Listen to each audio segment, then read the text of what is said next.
All right. All right. My Denzel voice. All right. All right, what's going on, man? I'm live. How's this looking? I am live right here on YouTube. Hopefully the connection is good. I'm at the hotel here in Atlanta. Shout out to the people who gave me the Cajun Fire shirts down in Louisiana.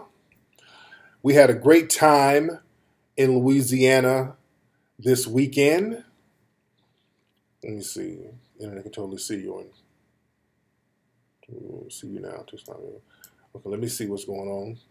I'm live. Stream health. Okay, let me see how my streaming is going. But glad to have everybody tuning in. Glad to have y'all tuning in.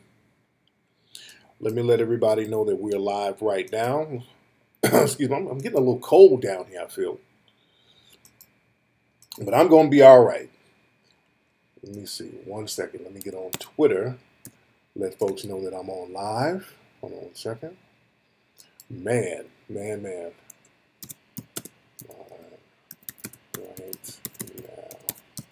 Join me at. So just letting everybody know that I'm live. I'm in Atlanta, by the way. For those who don't know, those tuning in, I'm in Atlanta. And we're going to be having a meet and greet. Atlanta, by the way. For those who don't know. Sorry about that, guys. Sorry about that playback. We're going to have a meet and greet. Shout out to everybody. Come on in the room. Come on in the room. We got a lot of stuff we're going to talk about. Let me see and make sure all my mods are in there. First of all, I got to say much love to everybody in New Orleans. Man, we had a ball in New Orleans. The people in New Orleans are some of the greatest people ever. The energy, man, is so much love. That Southern hospitality was just amazing down in Louisiana, in New Orleans, man. There was so much love. The food was so excellent, man. The food was off the chain. The vibe, I love it. Just fell in love with the brothers and sisters in New Orleans. Because I haven't really been to New Orleans since I was an adult, man. I went as a kid a long time ago. But I haven't been to New Orleans since I was an adult, so it was very refreshing to be around the family, man. No, man, the food was so damn off the chain. Best ever. And we featured a lot of great black businesses out there, man. Man, we featured the Half Shell restaurant. Brother owns that. They got like their own Black Wall Street now. They got like these small black businesses, but they're fly. Like a whole street of real fly black businesses. It's like one of the oldest streets. I think it was Bayou Street. I think that's the name. But you're going to see it on the show. And, you know, you got the bookstore, and then you got the brother who has the restaurant, and then you had these sisters who had these bomb-ass cupcakes. They had a cupcake shop. Man, you had this brother, he had a gentleman's spa where you can get haircut, shave, pedicure, manicure. Just real fly down home stuff, man, but it was fly. See, I seem upbeat. I'm cool. I'm still tired. We went to the brother who owns the grocery store. There's the grocery store down there, the black-owned grocery store. That's when I put up an Instagram post of me dancing in the aisle. We were clowning around in there, and you know, we were dancing and joking around because we were relaxed in there. You go to a lot of these businesses and they're playing real fly music. You know, it's such a change. You have Circle Food Store, real good brother. We interviewed him. We showed the brother's store. And it's good to see that, man. It's rare to go to a business where, first of all, they're playing real good-ass music. You understand? The music was good, and also it was weird not being followed. You how can I describe it? It's funny to know that ain't nobody in there looking at you sideways. So that was real relaxing. That was refreshing to be able to go into a store and not have some racist Arab cat peeping around the corner or some a racist Asian person looking sideways on some hurry up and buy. You know what I'm saying? Or, we go to Starbucks or any other stores.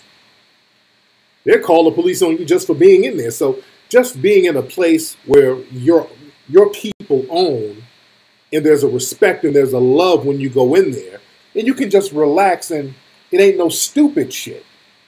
That's refreshing within itself, dude. I'm telling you. That's a refreshing fucking feeling, man. Man, the Southern hospitality is absolutely real, man. It is absolutely real. I heard about the Nigerian president. The Nigerian president, I heard that, because I've been traveling, so I've been getting bits and pieces of information. But didn't they ask the president about Donald Trump calling it a shithole, and he was bucking his eyes like, "Oh, I can't talk about that. I can't say nothing about that." But there's a lot of coonery, unfortunately, coming out of Africa. Certain parts, not all, but certain parts. And we got to come to terms with that, man. And I've talked about that before. In order to come over here, especially, they vet you to make sure you're a coon. And if they let the coons over here, they'll teach many of their children to be coons. But there are a lot of black children who are smart enough to resist that bullshit. Some are not. That's what we're going to get on Issa Rae in a minute. Because a lot of folks are talking about Issa Rae. Issa Rae, who has the show Insecure. It's a good show as far as the writing and all that stuff. There's a lot of little fuckery here and there. Larry Wilmore, he's a good writer. He's on the show.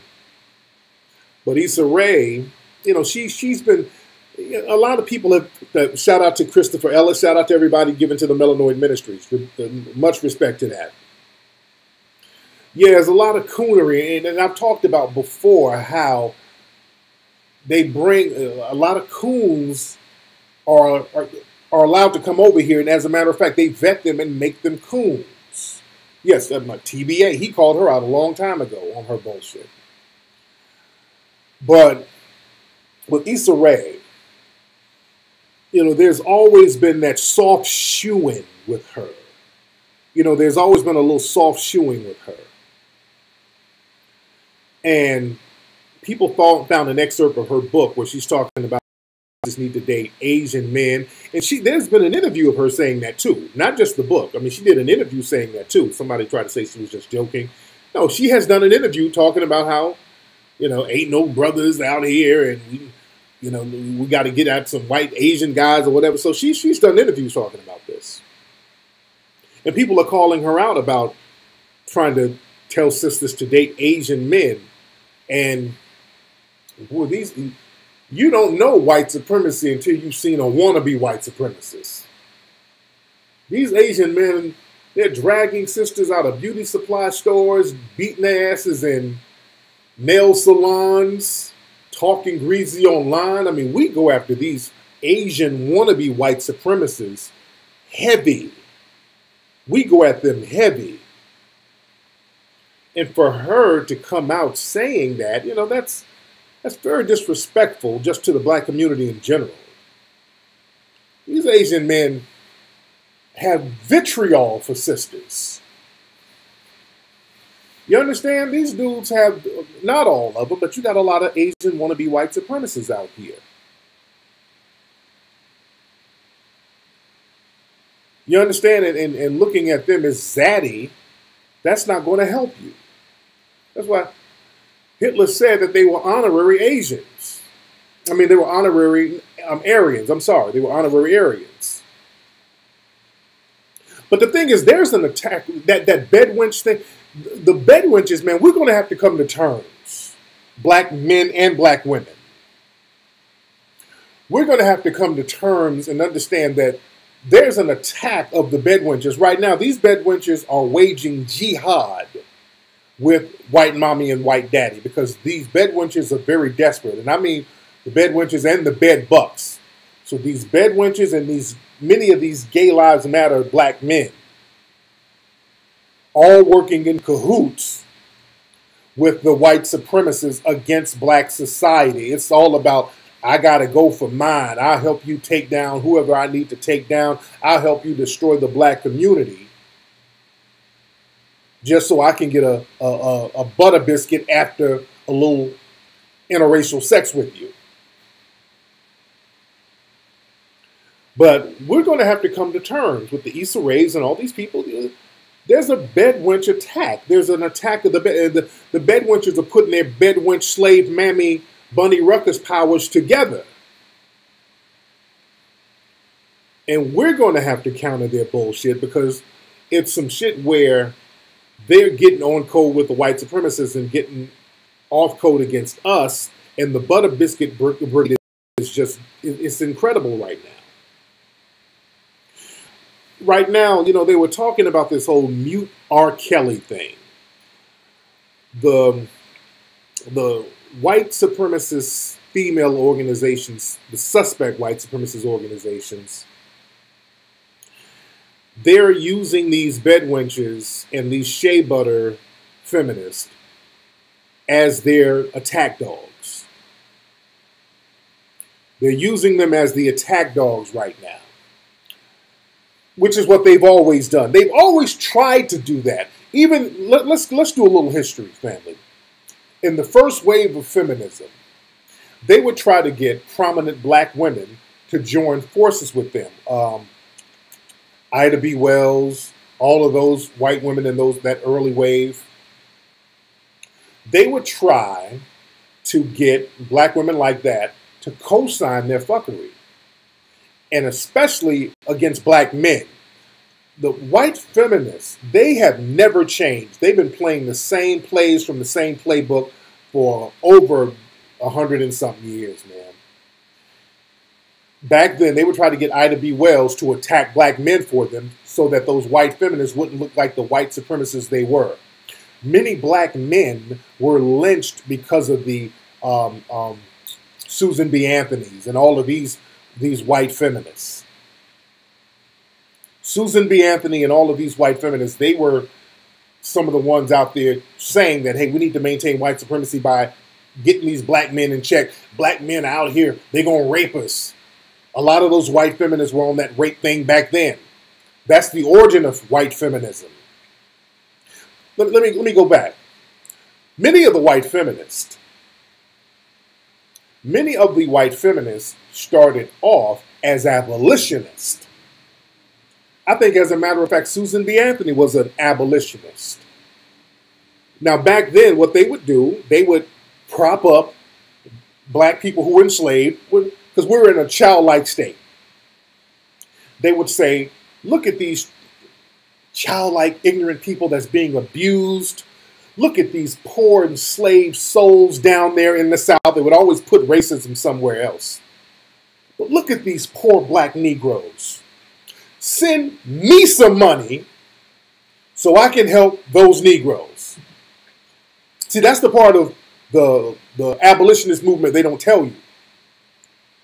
They make it seem like you had these bleeding heart liberal white people out here helping the blacks. No, they were helping themselves to money. They were propping black folks up, getting money. Because after slavery, remember, when black folks tried to move up south, move from the South up to the North, after slavery, all of those abolitionists were like, ooh, oh. Black folks was like, hey, you did say slavery was wrong and you want to take care of me. Ooh, yeah, you know, I remember when I said that? I didn't mean here, I mean down there. Then they started building those schools down there to keep black folks in the South. That's what all those so-called HBCUs and all that, they started building them in the South because they didn't want black folks coming to the North. And then that's when they started getting people like Booker T. Washington to be the spokesperson for black folks to, you know, they would pay him. I'm giving you the game.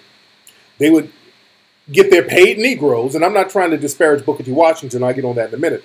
But they said, we need to get a Negro who other black folks will listen to, but who's kind of our puppet. He'll do our bidding. So that's how Booker T. Washington, they rose him up in the game. But Booker T was smart, though, because he hated them white supremacists secretly. And he would secretly fund radical black groups. So a lot of folks thought he was a coon, but he was one of the few who was doing stuff behind the scenes. So I'm giving you history and I'm giving you context on how that hustle, the same hustle, has never stopped. They would try to get black women like Ida B. Wells to kind of say, hey, black men this, black men that. She's like, no, I ain't doing all that bullshit. So she charged them to the game. So they always tried to co-opt black women or black people to do their dirty work for them. Now, Booker T was running game on him. And low-key, they knew he was running game. So let's fast forward to the 60s and the second wave of white feminism. Same thing. They saw black men and women getting together, countering white supremacy. So they pulled the sisters to the side and said, hey, look, we're sisters in the struggle. So they started getting up that bed wench thing started popping up in the late 60s. They started telling sisters, you're independent and you don't need no damn man. That's where all that shit came from. That independent woman bullshit came from white feminists who weren't on that independent woman shit themselves. They were telling sisters that. So they've always run game on sisters, and these white feminist groups have never done anything for black women. They've never helped black women. As a matter of fact, they have vitriol for black women. Nobody hates a black woman more than a white supremacist female or a white feminist or suspected white supremacist female. And I want sisters to really get this part of the game. Every time white mommy snaps her fingers and you jumping, do you know how much white mommy despise your ass? I really want y'all to get that part of the game. And you deep down, I want sisters listening, you know they do. Deep down, you know they do. You know they have vitriol and they despise you. You can feel it at your job, especially if you are a fly sister. If you are a good-looking sister or even a decent-looking sister. Even if you ain't, even if you look a bunny ruckus, even if you Diamond and Silk. Because Diamond and Silk, they doing all that buck dancing and cooning, and those white women sitting up there laughing and clapping, and deep down they can't stand you. They cannot stand you. And you know on your job, and I've seen it. I've seen sisters go up in a place where a fly sister, you go up in a place around a bunch of white women and the hatred is just leaking through their pores. That's one of the reasons why a lot of sisters would have to go around white women and dress themselves down. You would have to make yourself damn look bad. Like down in Louisiana, for example. I give you that. In Louisiana, where I was, you had a lot of the Creole women, the black women who were light-skinned, all that stuff. That hair, these beautiful black hairstyles, that's the shit that was attracting the white men. The white men love those French ones. Those Frenchmen, even today, I've been to France. Well, they love running under some damn sisters. Those French dudes love running under sisters. And the reason why you would see all those head wraps and all those headscarves that has been a traditional staple of slavery, because when we look at slavery and we see women, we see a lot of the head wraps. The reason why sisters would have to wear those head wraps, especially in places like Louisiana, so that their hair, not that it was negative, the hair was a sexual attraction to the white males. Y'all look up the history of that, especially down there in Louisiana. Them white dudes' dicks would get hard. The tignon, how do you pronounce? Yes, conscious ether. There you go. Is it the tignon laws? Because that French Creole stuff kind of, yes. Absolutely. That's the name of that law. I couldn't pronounce, I hope I'm pronouncing it right. Because I'd be trying to, Let me give y'all I wish I had the pronunciation right, but the Tignon laws, it was the headdress that was the result of laws passed in 1786. It was enforced for appropriate dress for women of color down there. They didn't want sisters showing off that hair. And they got you thinking your shit is fucked up. This is where we get it twisted. hatred is damn near always fueled by jealousy. Hatred is damn near always fueled by jealousy. So they would, yeah, the Tignon laws, and I hope I'm pronouncing that right, Tignon. They made it a law where sisters had to cover their hair because it was too attractive. So the white women were the ones telling you, oh, you nappy-headed bitch. Oh, your hair is so nappy. Look at this nappy hair. Then you're like, oh, well, let me straighten it and be like you, white mommy. You understand? So they ran a Jedi mind trick on you, and then we start getting we're getting the Rachel Dolezals now. You understand? They keep doing the flip on y'all. They keep doing the flip. And I'm going to get on that Rachel Dolezal in a minute. I'm going to get on that in a minute.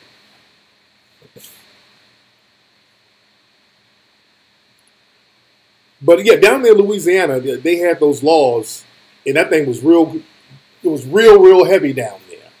And shout out to Louisiana again. You know what I noticed down in Louisiana, man? There's a lot of people smoke. People smoke cigarettes like a motherfucker down there. That's a big thing. I saw everybody smoking a cigarette down there.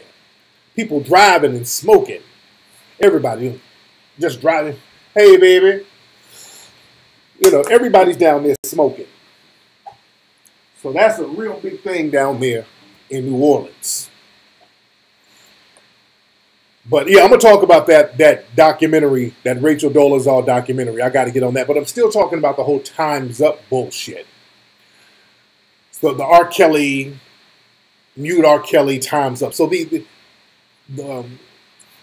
Me Too movement, they were talking about a bunch of these white men in Hollywood sexually harassing, raping, doing all types of stuff to women.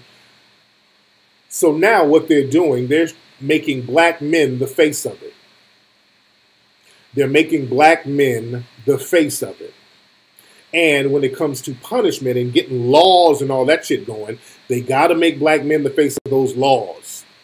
So they got Bill Cosby already, so now they got a momentum. So now they're going after R. Kelly now. I'm telling you, the next person they're going to go after is Chris Brown. I'm telling you this now. All right? They're going to go after Chris Brown next. And they're going to get their bed wenches and their flunkies to do all the dirty work for them. But all that Me Too stuff, all of that stuff, these white women, they'll talk a good game. They'll have a little bickering. But when it comes to real punishment, they know how to change the subject. Oh, they're going to come for Chris next. And the bed wenches, mammies, and bed bucks are going to be the ones right there co-signing them. And my thing is this. You know, I got issues with R. Kelly because, you know, now they got this stuff where he's beating women in a sex. What they're allegedly. I don't want to say some shit. But allegedly, they're talking he's beating women. They got a sex code and women can't get out. So all that old shit, I can't co-sign none of that bullshit. So my thing is, we don't need, if we got a problem with dude or anybody else, we don't need white mommy and white daddy coming in the mix. We got a problem with R. Kelly. We handle that ourselves. We don't need white mommy and white daddy to come in the mix, especially these white supremacist suspect feminist groups who don't do shit for black women anyway. And understand this, family, you can be two things. You can be against the actions and deeds of R. Kelly, and you can be against these white supremacist suspect feminist groups using black people as political pawns so that they can profit off this movement that they're promoting. Because this is a money grab, by the way. These white feminist groups, and look, the whole Time's Up thing, that's the National Women's Law Center. They're behind that. All of these are white organizations. Y'all got to understand who's who. The minute you see a bunch of people from The Root and Ebony and Essence and the same old people, when you see them all rallying around a hashtag, white mommy and daddy is behind it. Just understand that. When you see the Fraudinistas and the Jamillas and all of them rallying around a hashtag, 100% of the time, white daddy and white mommy is behind the shit. The griot, bed wench mammy central. You understand? And my thing is, if we got issues, we handle that. You do not get with white organizations that have done nothing for black society and then join forces with them, because you're not getting anything out of it. So now look, they'll attack R. Kelly, they'll throw some laws at him or whatever. That's not going to benefit none of these bed wenches. That's not going to benefit you as a whole. Now you might get a job or a promotion over at the Root, the white-owned Root, but that's just you going for self. Because understand this, all these people who's talking this shit about R. Kelly and all that, y'all don't give a fuck about those girls. Let's be real. You don't give a fuck about none of those girls. Let's stop playing and being fraudulent. You don't give a shit about them. This is some shit where you can show out for white mommy and white daddy and get a promotion at the job. This is a job interview. You are campaigning for a job. All this, oh, R. Kelly, so canceled. Ooh, he canceled. I mean, he should have been canceled years ago if that's the case. When white mommy and daddy snap their fingers, all of a sudden, ooh, he's so canceled. He canceled as hell. He canceled. Now you buck dancing. If you want to cancel him, you cancel him. You don't join up with these white supremacist feminist groups who don't do shit for sisters. And I get on them all the time. See, the thing is, I don't do shit when it's trendy. I'm always on these white feminist groups. How come you ain't doing this for this sister? How come you ain't doing this for that sister? How come you ain't saying nothing for this situation? You see sisters out here getting fucked up. None of y'all ain't saying nothing. I go after them all the time when it ain't trendy. See, the thing is that what y'all doing is cowardly. It takes courage to go against a non-just system. It's cowardly for the people practicing non-justice to co-opt you and make you go for an easy target like R. Kelly, because they'll join with you to go attack another black person. And some of y'all are such big coons, mammies, and bedwenches, you are more than happy to oblige.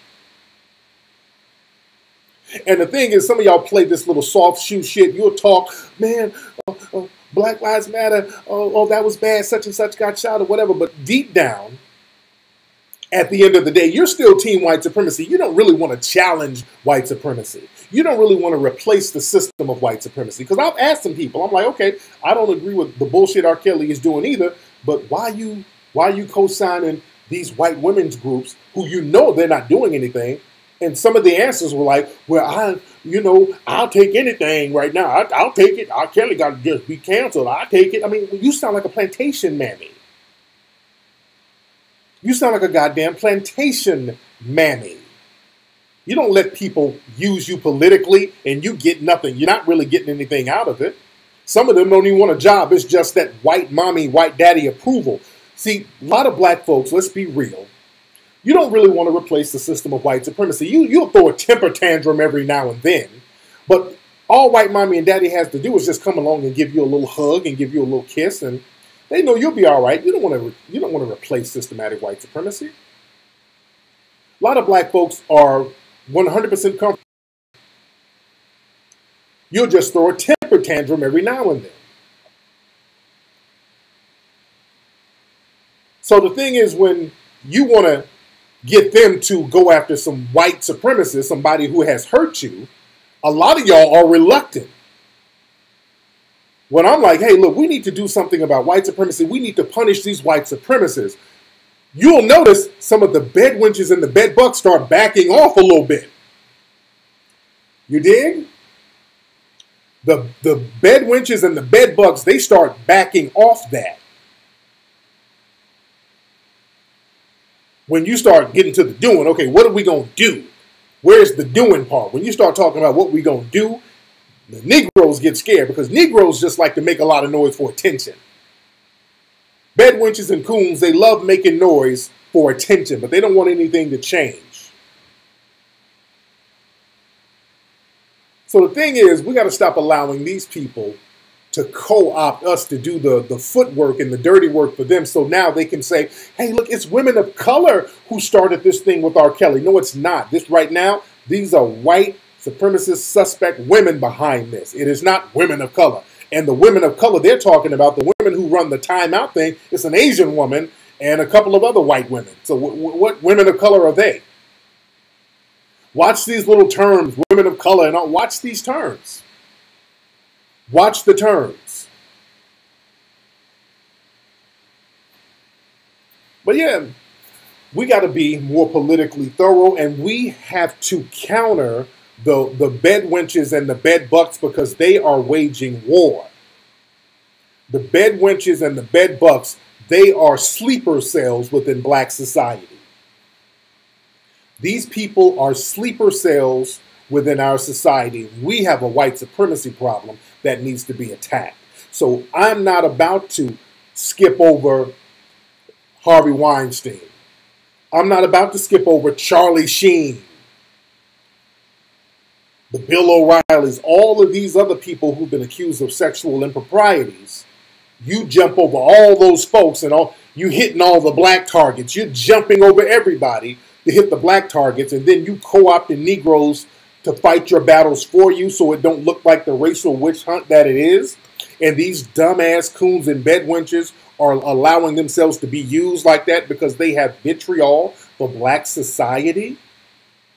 And another thing, I keep telling y'all, a lot of these folks, they get the Gay Lives Matter folks, because a lot of black people in gay black society, and not all of you, there's a lot of gay black people who hate black society because they feel like black society has shunned them.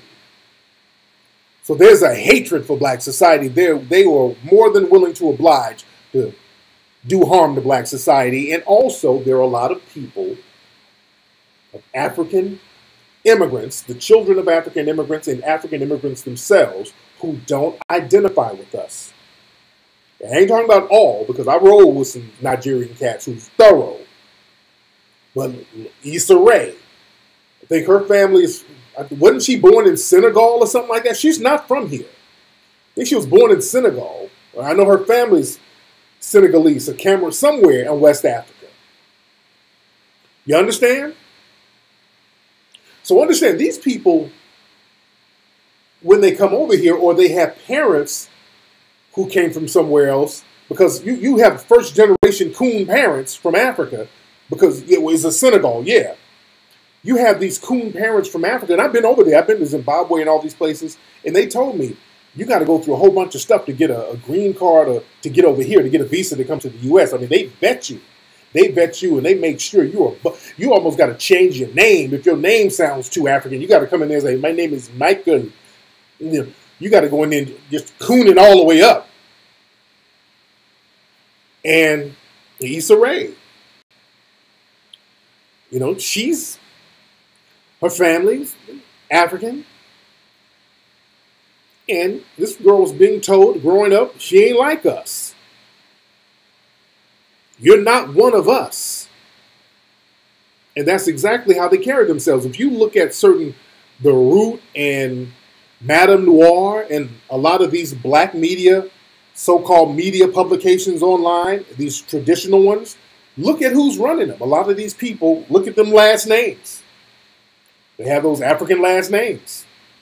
Now, I ain't shitting on them, but we got to understand every brother ain't our brother. They come over here looking like us. They be jet black, and understand in his mind, you looking at this brother, I'm like, damn, that's my brother. Jet black, man, we in the same boat. That is my brother. In his mind, he's like, look at this Akada. Look at this Akada.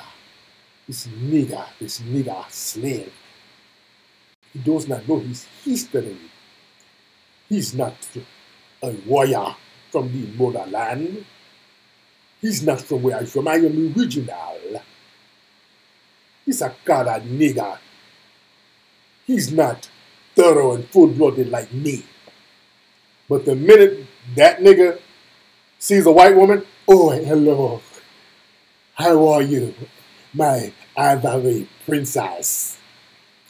Oh, you're so beautiful.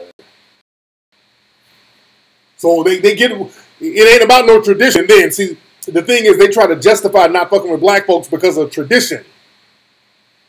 They see black, oh, I cannot fuck with that nigga. He's not from my tribe.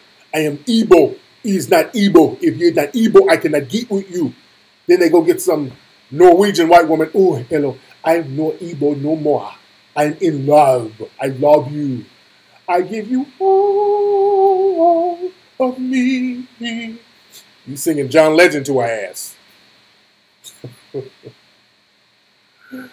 But a lot of these cats, man, there's a lot of coonery coming from West Africa, brother. As we saw with the president of Nigeria. Y'all see that? The president of Nigeria was buck dancing around Trump. The president of Nigeria was buck dancing around Trump. Come on. What was that TV show? The Housewives of Nigeria? What was that? They had a whole show of African bedwenches with yellow faces, that damn bleach, and them big black ass hands. I did a white man. The white man loves me. Oh, hands black than a motherfucker. Hold on.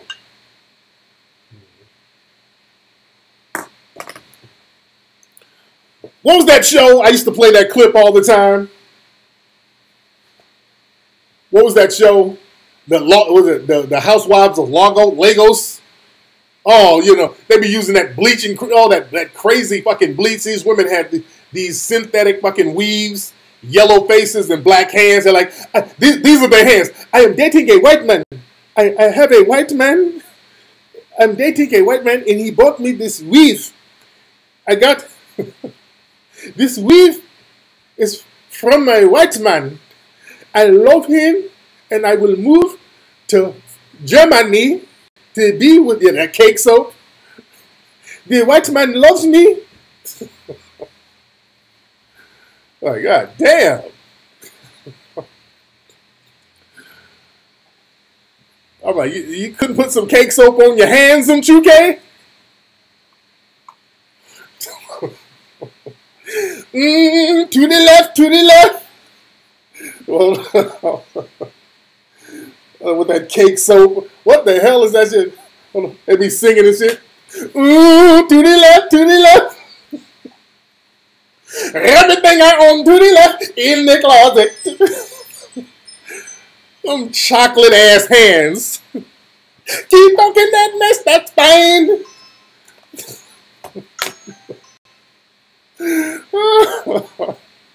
If you don't sit your black hands down, the fucking cake soap, you didn't put no cake soap on your hands? My God. Oh yeah, didn't Rachel Dolezal change her name to Mchuki, didn't it? I think she changed her name to Mchuki. Ain't that funny?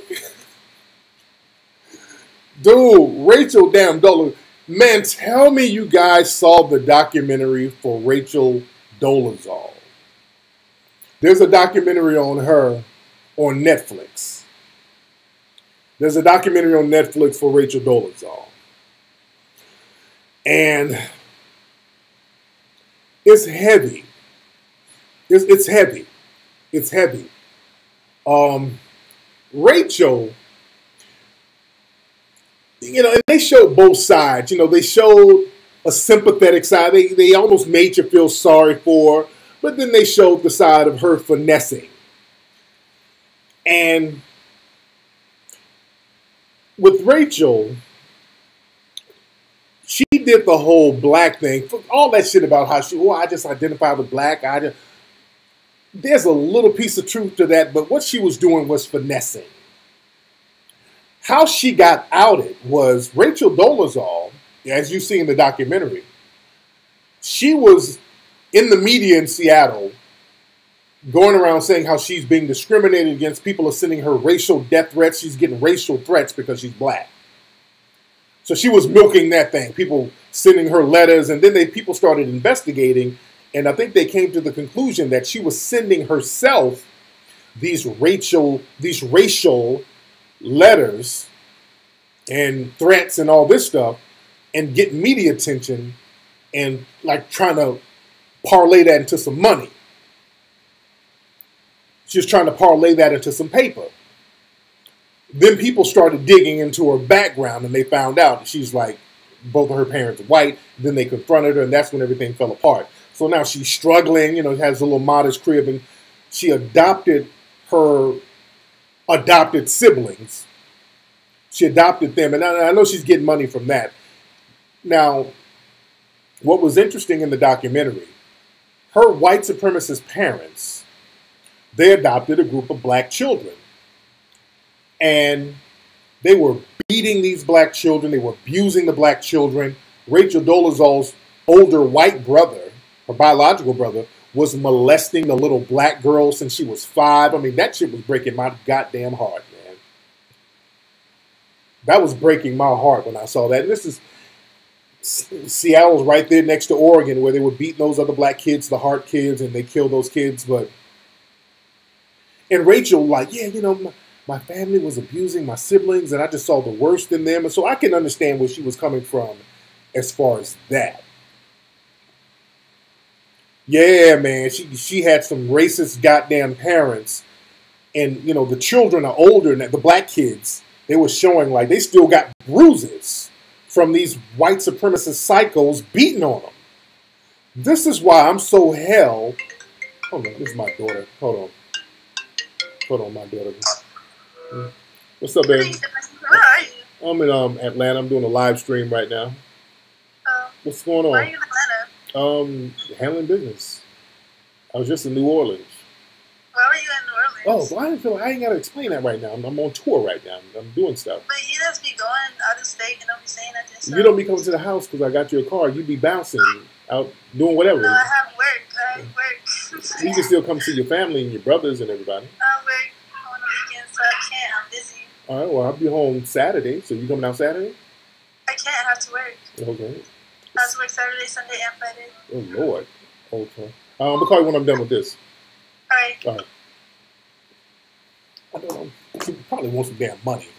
I'll be telling her to come out to the house. And, yeah, she's trying to be slick. Her ass trying to finesse some money. You dig? But like I said, man, this is why I'm just so hell-bent on black families making sure we have our shit together so that, because it's easy to get black children taken from black families, from your biological family. And once your children gets with these damn white supremacists, they can just have their fucking way with our babies. They can have their way with our kids. They can abuse these kids for years, and they know nothing is going to happen to them. That's why they adopt black kids. Black folks, stop thinking that Zaddy, white mommy and Zaddy, adopting black kids is something fly. They adopt black kids so they can beat the fuck out of them, abuse them, rape them. Nothing's going to happen to them. They know the system of white supremacy is going to protect these white supremacists. Just like with Rachel Dolezal's black adopted sister. They tried to prosecute the dude molesting her. They threw the case out. They ain't about to prosecute that white man over no black girl. Where's Me Too? You want to holler at some Me Too? Let's get Me Too for that. Let's get Time's Up for that. When Time's Up and Me Too is going to go after cases like that, then we'll fuck with some R. Kelly and Bill and all that. I rock with you. We'll investigate all of it. But when you have shit like that where black children are being molested by these white supremacist males, and these white feminist groups don't say shit, and neither do these bed wenches over at Ebony and the Root, they don't say nothing about that either, by the way. Yeah, I felt horrible for the sister, man. I felt horrible. Those poor babies, they get around them white supremacists, and they just lock them in and just torture them for life. And we got to get our family structure together so that our children will not be in that type of environment. Just like with the show Black Ink and Sky's son. That boy is mad because I think it was a white family who adopted him, and I think they did something to that boy. He's way too mad. He's mad as fuck. I think they did something to that boy. And that hurts. I'm not saying that to disparage him. Even if he's a listener of the show or whatever, man. I wish he could talk to somebody to get all that shit out of his system. I really wish, because I know they did some real funny style shit to that boy, man. Genesis, yeah, he seemed like a good dude, man, but they did something to that boy. That anger, boy, that anger is deep. He's angry at Sky. That's that anger where you weren't there to protect me from something, not that I was lonely. See, that kind of anger he got, it's like it's a violent. He's mad at her, like, why didn't you protect me from these fucking people? You dig?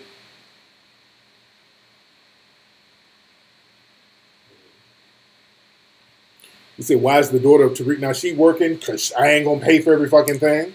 She better work. She going to learn responsibilities. Because daddy made her get a job? That's why she working. Hell yeah, my daughter's going to learn responsibility. My daughter's way too damn spoiled. My daughter, I made her go get a job. So she can learn responsibility. So she can get out there and learn how to get up on time and not depend on me, and then use that because she's studying makeup. My daughter's a very good makeup artist. Very good makeup artist. That's one thing, but I need to let her know how to work with other people, see how a business is run, see all that stuff so she can start getting things done for herself. That's responsibility. Yeah, she's in high school. My daughter's still in high school. She hasn't graduated yet. She graduated this year.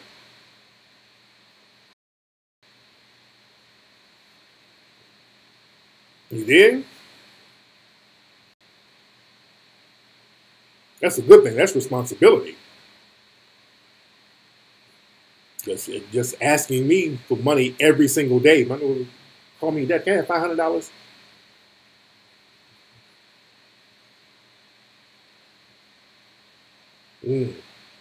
But yeah, but as far as the Rachel Dolezal documentary, though, man, like I said, and there was another thing that was very interesting in this documentary. And again, she's doing the whole, I identify as black. And she put out a book. The book didn't sell no more than 500 copies or whatever. And the thing is, she has a son, and her son is kind of embarrassed because I know they kind of clown him at school. But now she's stuck because she can't go back into white society. So she has to kind of keep this bullshit going. She has to keep up the facade because there's no point for her to go back acting white because that's just going to make her a bigger target now. Because she gave up her white card. She gave her white card up. That's why, like, white people ain't trying to buy her book, and black people ain't really fucking with it. So the worst thing to being a nigga is being a nigga lover. And you get treated just like a nigga. So the thing is, this is why she's continuing to identify as black, quote unquote. Because if she identifies as white, again, she really get no benefits and she'll get the nigger lover pitch. But if she stays pretending that she's transracial, because that's the new bullshit, and they start calling her nigga, she can be like, see how bad racism is? So she can still finesse that a little bit. You understand what that is? You get it? I'm teaching you how white supremacy works. Because she fucked up. She was trying to use that to finesse. She was trying to dip back and forth. And because she filed a lawsuit for discrimination as a white person. She said, I was discriminated against at Howard University because I'm white. Then she went out to Seattle. I'm being discriminated against because I'm black. So she's always been on the fence with her finessing. So she's a finesse queen. So I don't feel too sorry for her. I really don't. She got caught up. She's trying to finesse and she's trying to monetize her bullshit. So don't go with all that, oh, I just identify black people had it so bad. Oh, stop that bullshit. Maybe you're trying to finesse. You got caught. The white people pulled your card. They yanked your white card. So now you stuck. So now you're being treated like a real nigga. And you don't like it. Yeah, you're being treated like a real nigga and you don't like it. That's how, welcome to niggatry, Rachel. That's what it is to be a nigga. So now you get the full experience. You got people within black society don't like you. It's nigga shit. A lot of black folks don't like me.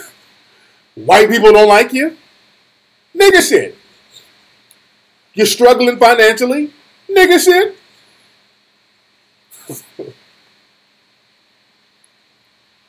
You gotta put some of those bills in the kid's name. Nigga shit.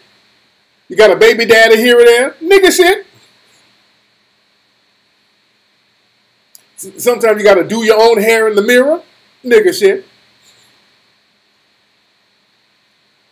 But in her documentary, I want to play a clip of this. They're talking all that transracial, and there's this one dude. I think they went to Howard University. They were doing they were like in a lecture class. One too many people there, but they had this moist dude there, and he was like, "Oh yeah, I identify with transracial because I feel transracial too." And I want y'all to listen to this dude. I want you to listen to what he says.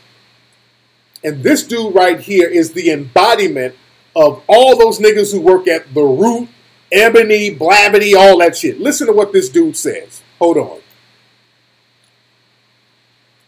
It's the Clearly Transparent event, and we're very happy to be hosting Rachel Dolezal. So if we're looking at years, looks like 2016 is becoming really a lot about race. And that was one of the reasons why I wanted you to be here to speak about that. Race is so complex, and there's a lot to say about that. I was born black, I was born male, I'm still inhabiting this body, but from as early as I could remember, I didn't align with that and still really don't. I think once more people feel safe, that you will hear additional stories about, conflicts with race. Now, this dude, he was the moderator of this little talk. It looked like he is a black dude, a little moist herbal tea looking black dude. Looked like he had a nose job. All right? Now, but I want y'all to hear what he said. I'm just giving you the introduction. Now, listen to what this dude says. He's sitting here with Rachel Dolezal now. Identity or any other kind of intersections that are in there. So in a way, I think Rachel is kind of like that pioneer. I remember you saying how you feel is more powerful than how you're born. Now, for most folks, you identify as how you identify, or you accept what you've been assigned as, and you go with that. But some people, have to work on that. And I know I've got my own issues with that. Black and male is how I'm coded on the outside. But on the inside, I have felt more white and female, believe it or not. It's peculiar to hear that. This nigga, he said he feels on the inside. He said, I'm black on the outside. I'm a black male. Because I identify with you, Rachel. I know I feel transracial too. I'm black on the outside and I'm a male. But on the inside, I feel like a white woman. That right there is how them niggas at Ebony, The Root, The Griot, all them niggas think. Them niggas think in their minds that they're white females. And the audience, when that nigga said that, the black people in the audience was like, what? What? The looks on their faces was like, what did this nigga say? People start getting up and they're like, what the fuck? What is this coon shit? And I'm telling you, these bedbugs, no, he's dead ass serious. These Negroes, especially who's with this whole, the hashtag Me Too, these black folks, especially the black males. I always told you, a lot of those dudes who work at the Root and the Griot, these are gay black dudes. In their minds, they want to be white women. They want to be white women in their mind because they want sexual access to Zaddy. These niggas want sexual access to the white dude running the office, running the whole shit. They want that sexual access, so they view themselves in their minds, I'm a white woman for real. My name ain't Jaquan, my name is Kelly. And fuck them other niggas. There's a comedian, well, he's not a comedian, he's a real gay dude, But he does comedy skits, and every piece of comedy has a little piece of truth to it. Joanne the Scammer. All right? Joanna is a black dude who puts on the wig and says, "Get out of my Caucasian house. How dare you do that to a white woman like me?" Joanne, he's funny. He's the funny dude. But it's interesting that he would get down like that. Get off my Caucasian rug. Yeah, it's a dude. He's a YouTube dude. He's a black Latino, whatever his name is. I don't know what his name is. He's black. He's a light-skinned black dude. When you see him, it looks like a black dude. But he calls himself Joanne the Scammer. You dig? But these cats, in their minds, they think that they're white women. They think, you don't know how white supremacy has done a number in fuck niggas' minds up. His name is Brandon. His real name is Brandon. But he calls himself Joanne the Scammer. He's funny. Some of this shit is funny. But we don't understand the shit that goes on in certain people's minds, man. White supremacy does a number on niggas. White supremacy does a number on dudes. And the thing is, a dude, listen to the leaps of logic cats use. They're like, well, if I'm transgender, I can be transracial because I'm already in a fantasy world, so I can just keep on with the fantasy. You notice on the show Catfish, it's always some gay dude catfishing people. You notice that? And I'm not shitting on gay dudes, but notice that. When you look at Catfish, it's some gay dude online acting like a chick. Somebody go meet a woman and just some nigga come out the house. Hey, I'm Peaches. It's that type of bullshit. Because a lot of these dudes, they live in a fantasy world where there's somebody else in their minds. They're a Latino woman, they're a white woman, there's something else in their minds. There's always a gay dude on there. So now, they start trying to make that shit a reality. They're like, look, online, I got a white screen name and profile online as a white woman because deep down I am a white woman. If Rachel Dolezal can be black, I can be white. And that's the kind of nigga they like working at Blavity, Beirut, Ebony. Those are the kind of niggas they like. They love dudes like that. These old crazy, psycho, depressed niggas. They love cats like that.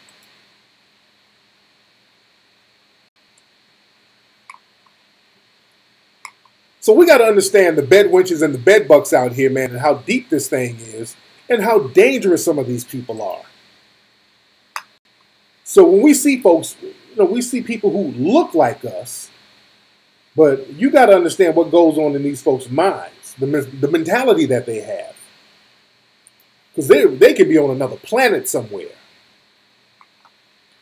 You can see somebody on a jury, you see two black folks, and you're like, oh, cool, I got a couple of black folks on the jury. Man, I'm going to be good. And in their mind, you're looking at them as black folks, and they're like, well, shit, man, I'm an avatar. I'm from Navi. I'm from another planet, so I don't know what these niggas talking about. I do anime. I do cosplay.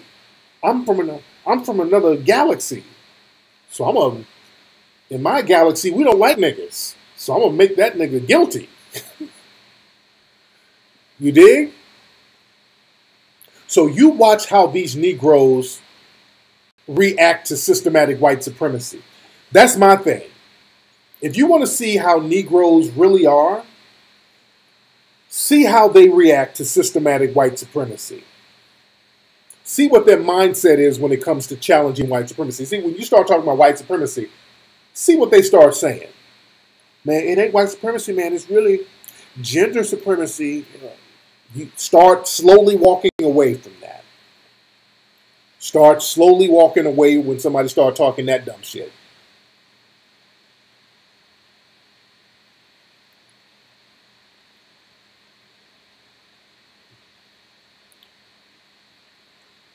Oh, yeah, Jesse is dangerous. Somebody was asking me about Jesse last night when I was in New Orleans. They're like, man, how can you deal with Jesse Lee, man? I'm like, look, he's almost comical. He's such a coon, but understand he's dangerous. And look, if some shit go down, you got to handle these coons. You dig? What's up, Love Chow? How are you? But yeah, we're going to be, all my Atlanta people, we're going to be, let me tell you what we're going to be. Wednesday evening, 7 p.m., we're going to be at, what's this place? Moda 404 Men's Boutique. It's 3145 Peachtree Road, Northeast Atlanta. I think it's by Lenox Mall.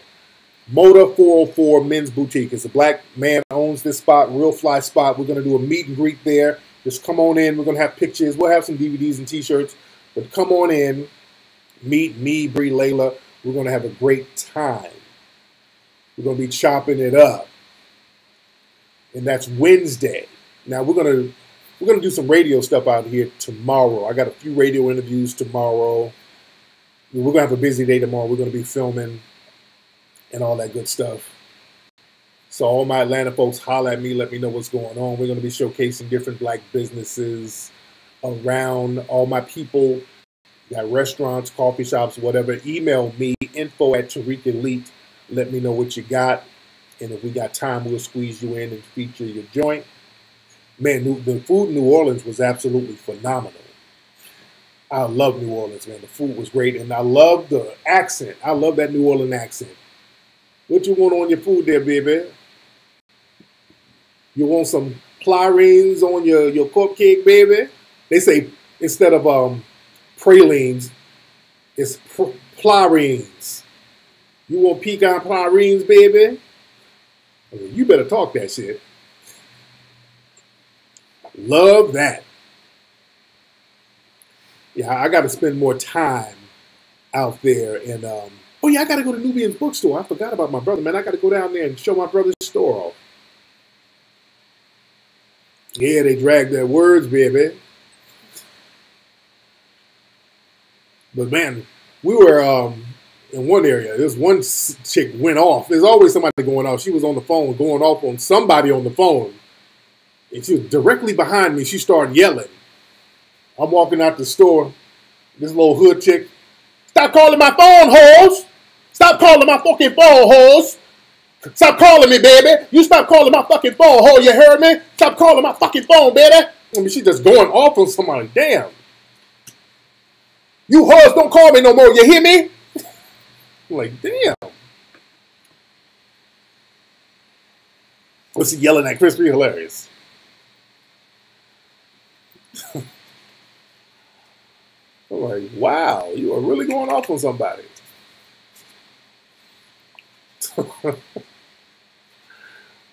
Man.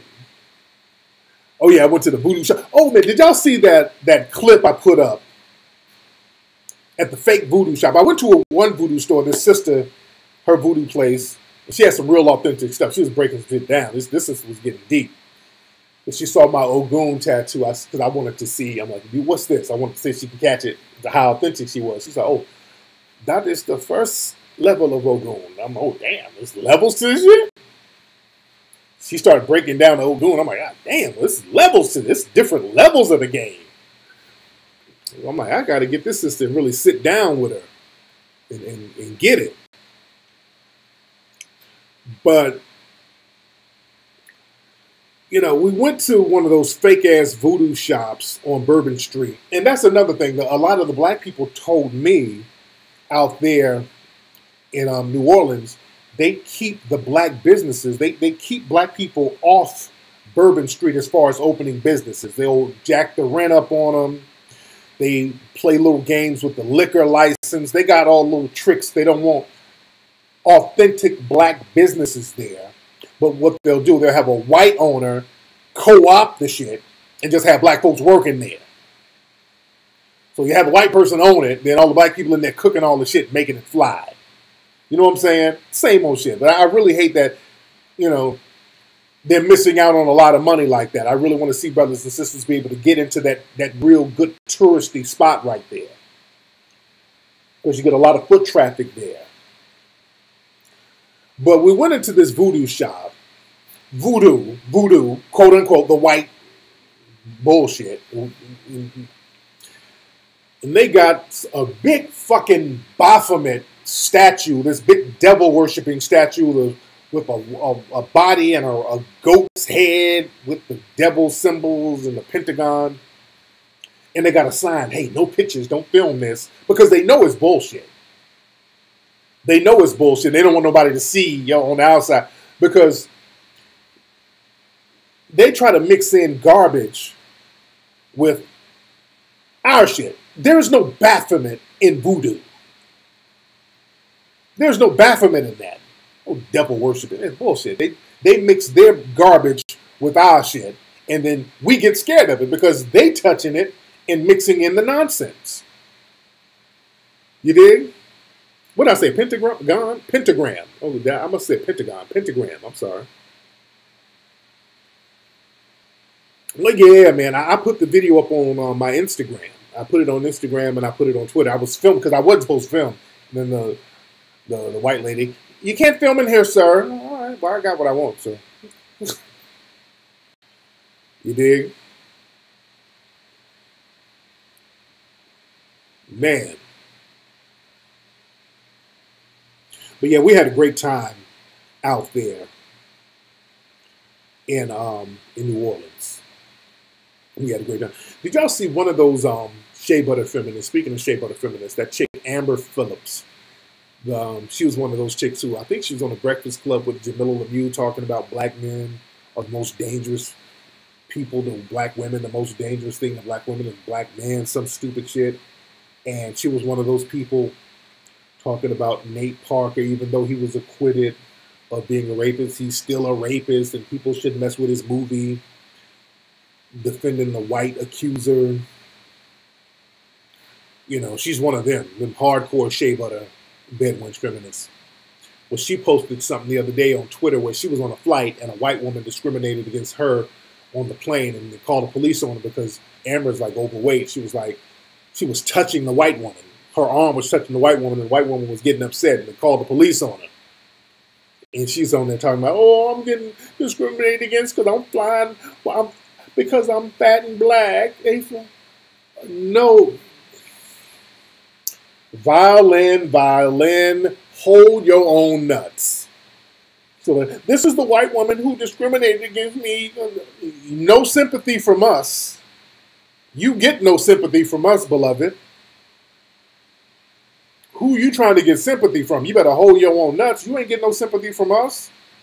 And you sit up here and you've been co-signing white supremacist females making false rape claims against niggas. And now a white supremacist female make a false claim against you. And now you want us to run to your rescue? Hold your own strap-on nuts.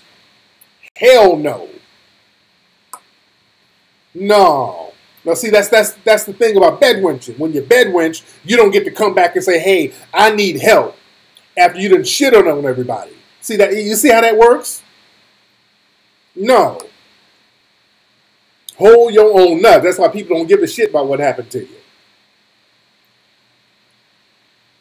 So you team white supremacy until white supremacy hits your ass. Now you want everybody to stop the presses. You went on a damn campaign shitting on black men, propping up white women, getting around white mommy, talking that bullshit, co-opting their bullshit and throwing it to us. Now that the white women have turned on you and called the cops on you, oh Lord, discrimination is real. No. You're intersectional. Intersectional your ass on over there.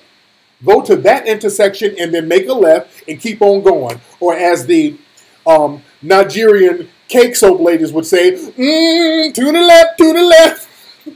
To the left, to the left.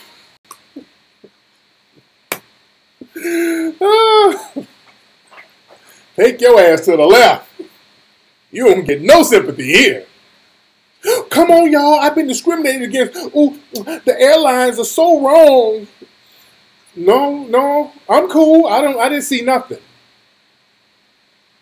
I didn't see nothing. I'm too dangerous. I don't want to get involved. I'm too dangerous of a black man. I don't want to put you in danger with my black man danger. Fuck out of here. Fuck out of here. Hold your own nuts. You dig? I see you, pink toes. I see you, pink toes. What's up, Mac Molly? Yes, it is. Karma is a stinker. What's up, Charm? We're going to see you in Chicago, Charm. We're going to see you. Look, y'all, let me get up out of here, man. It's been real. We had great conversation tonight. Melanoid Nation. Y'all give to the Melanoid Ministries, melanoidnation.org. Y'all see that right under there. We're doing good things, man. We're showcasing these black businesses. That's going to be great. You guys are going to love it. Man, we've met some great brothers and sisters, business owners, man. You guys are really going to love the show we're putting together. Go to melanoidnation.org. Let's keep doing good things for the community. Go to hiddenoncolorsfilm.com. Go to 1804movie.com to get the DVDs. Get the Mink Slide t-shirts. Shout out to everybody who gave me like t-shirts and gifts and oils and butters and all that good stuff, man. I love all that stuff. All right. So anyway, that's what we're doing. We're doing the Ism reality show now. That's what we're doing down here. That's what we're traveling. All of us showcasing the businesses. That's part of the Ism radio show. Ooh, before I go, I almost forgot, y'all. I'm down here in Atlanta, and we filmed some stuff earlier. Y'all know there was a brother down here, a black man, young dude. They found him hanging on the over by Morse Brown College on off MLK Drive. They had him hanging from a bridge, and the authorities were saying that it's suicide. Okay. And I was over there today. We're doing our own investigation. We're looking at the place, looking at the area, you know, because a lot of folks don't even know about this. A lot of folks don't even know that this happened. This happened a couple of days ago. And I put the tweet out, and there's an amateur video I put out, and that thing went viral. Got like over 30-something thousand retweets. Yes, Miss Latrice, we definitely showcased New Orleans. But the thing is, with this brother hanging out here, the media is real quiet about it. They said, oh, it's a suicide, so let's just kind of sweep it under the rug. But they're real quiet about it because they don't want people asking questions. Who is he? How come they haven't released the guy's name? I think, because I've been doing some investigation. I think his name might have been Nicholas. But I don't know. This hasn't been a confirmed source. I've been asking around, and I've been trying to find some answers. But I want to, let people know what's going on, because number one, out here in Atlanta, there was another person hanging in a tree a few years ago. Was it Piedmont Park? They said the same thing. It was another suicide, and I'm not believing that these are suicides. A few years ago, right here in Atlanta, there was a brother hanging in Piedmont Park somewhere. And they tried to play that off as a suicide. And this brother right here hanging on the bridge is too symbolic. Because I told y'all in April, the white supremacists do a lot of ritualistic targets and killings, just like they did in Tennessee. They did that ritualistic mass killing. Them hanging this dude on Martin Luther King Drive at the historically black college section, that was way too symbolic, man. Like Sandra Bland, they said she hung herself. But I ain't buying this he hung himself bullshit. It's too symbolic. Understand, Martin Luther King was killed in April. So that's always been a symbolic thing. The brother was hanging from chains. It wasn't even a rope. So the brother was hanging from chains. The brother had on a backpack. Like, who hangs themselves with a backpack? And who hangs themselves publicly like that? And also, that's kind of a busy spot. You know what I'm saying? that's kind of that street. There's a lot of traffic going back and forth there. So it looked like somebody might have got this cat, killed him beforehand, had the chain already, went up there, threw him on over and bounced.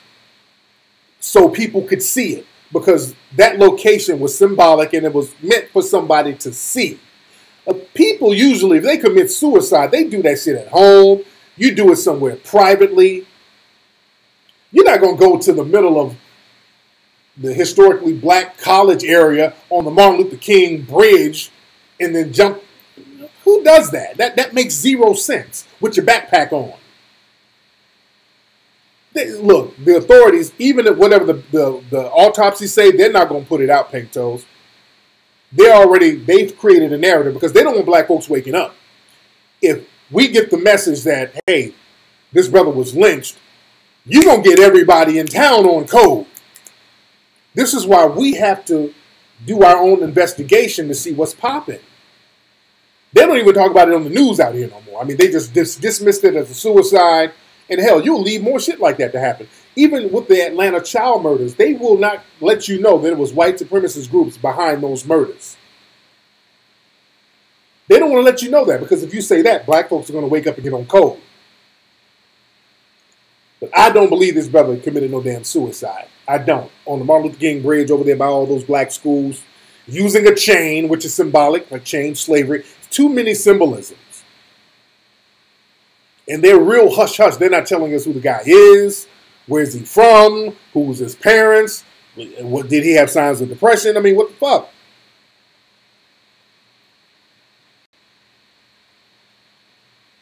So no telling what happened to this dude.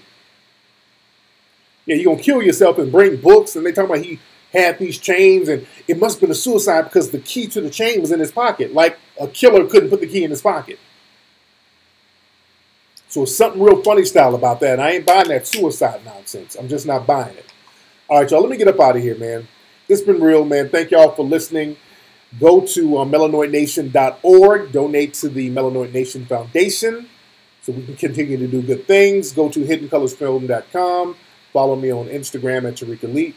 And I'm going to holler. You guys be good, ladies and gentlemen.